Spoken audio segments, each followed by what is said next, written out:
Okay, so this is one of the pregnancy workouts that we're going to do. We've done this quite a few times. You know, these exercises are at the back of your hand. So for this one, it will be like a full body in a circuit format. So 5 exercises all the way through.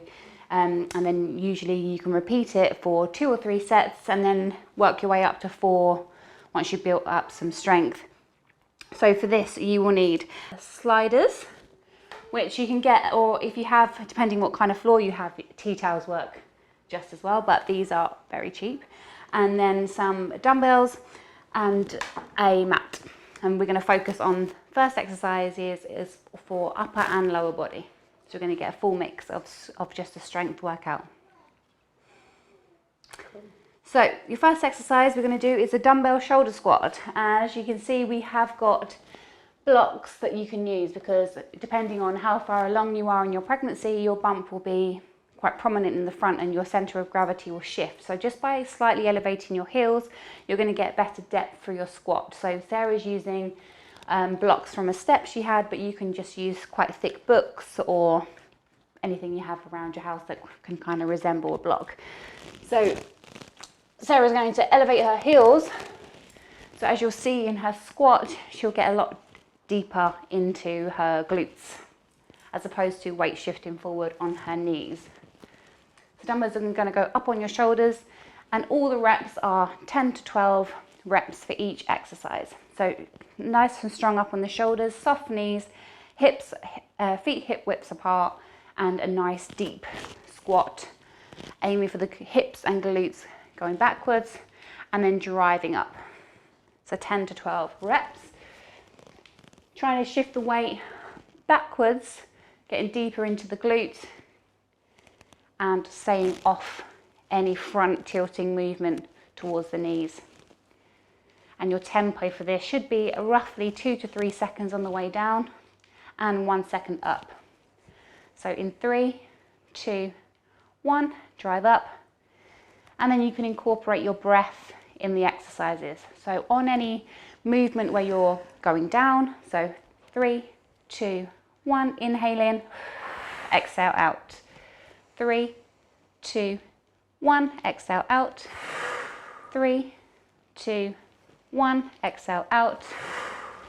And last 4 reps. 2, 1, exhale out. 3, 2, 1, push. Last 2, 3, 2, 1, and push. And last rep. 3, 2, 1, push. Side burn. So we're going to go back into lower body now with a split squat with lateral raise combination. So we're going to get into a split squat position. So you want quite a nice wide stance, heel elevated at the back. Keep strong through the core and really gently keeping your balance. As you go into your lunge, raise your dumbbells. And again, it's 10 to 12 reps.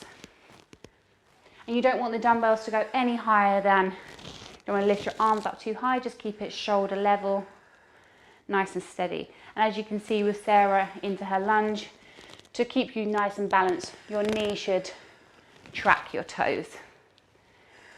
And again, with Sarah's breathing, as she goes down, she's inhaling and exhaling as she comes up. So big inhale and exhale.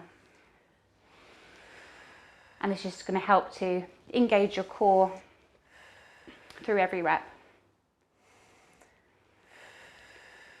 Perfect. Nice control. And this exercise is going to give you a bit of a stretch using your hip flexors. Work on your upper and lower body at the same time. Just keep your knees tracking your toes, because as soon as your knee bends inward, this might throw you off balance. And 3 more. 3, 2, last 1, and rest. Perfect. Okay, so another upper and lower body combination. We have the a static lunge hold with arm circles. So you're going to get into the lunge position again. Make sure your knee is tracking your toe, a nice strong position, hips central, and lift up into a raise and going backwards motions, circles. Now these ones are very underestimated, aren't they, Sarah? Killer. So this is all for your balance and just making sure that you're breathing and engaging your core when you're holding position. So this is just to keep you strong all the way through your pregnancy and keep your balance aligned. And when you're ready, in 5, 4, 3, 2, 1, and relax. Real killer. Perfect. And then the last one, this is where the sliders come in. So we can create some space on the floor, so they probably work better on hard surfaces. So your kitchen would be ideal for these. Slider lateral lunges. So, and also on the kitchen floor, if you haven't got sliders to hand, then tea towels in this situation work just as well. So with the slider lateral lunge, you get into a wide leg position, and with the slider you're just going to bring the slider in to start with. This is your starting position.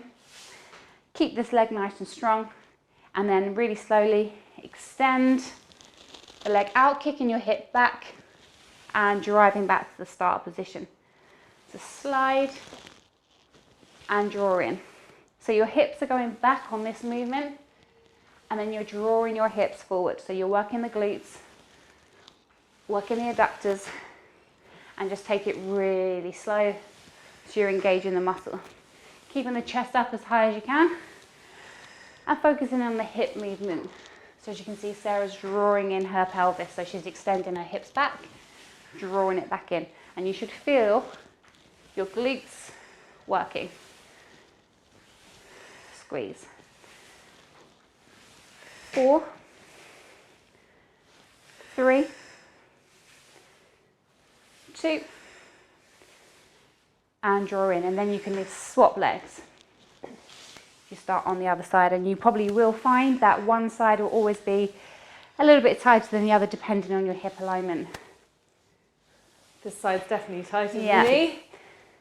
So you get like a lot more depth between one of the hips and squeeze in, but don't push your range. You'll always be able to tell the main thing you want to be working is this hip movement. So as you extend your leg out, hips go back, hips come forward again. Just keeping nice control through the pelvis. And last 3 reps. Keep your breathing nice and consistent all the way through. So breathing in as you extend and breathing out as you squeeze. And squeeze. 2, last rep. And relax. Got Perfect. extra one in there. Yes.